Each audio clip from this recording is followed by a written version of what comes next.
Ako ito, sinusubukan kong gawin ang pinakamahal na mangkok ng frozen yogurt sa mundo. Humingi ako ng permiso sa manager at pinuno ko ng maraming yogurt ang Home Depot na timba. Mas tumagal ito kaysa inaasahan ko at nagdulot ng kalat. Pagkatapos linisin at habang kinukuhanan ako ng litrato, sinubukan kong buhatin ito. Parang tiki cups ang paraan nito.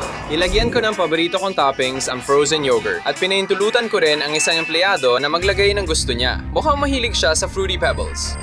Di ko itatanggi, kinabahan ako habang nagdadagdag ng toppings. Baka maging masyado mahal.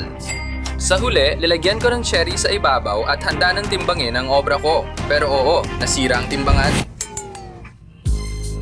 Tinimbang namin ulit ang yogurt pero hindi gumana dahil mabigat. Kaya nag-compute siya sa telepono at sinabi ang resulta. Sinasabi raw nito kasi malamang nasa halos 2,000 na raw ito. 2,000? Oo, dahil sa cup. Dahil sa laki. Ay, grabe. Abangan nyo ang presyo nito.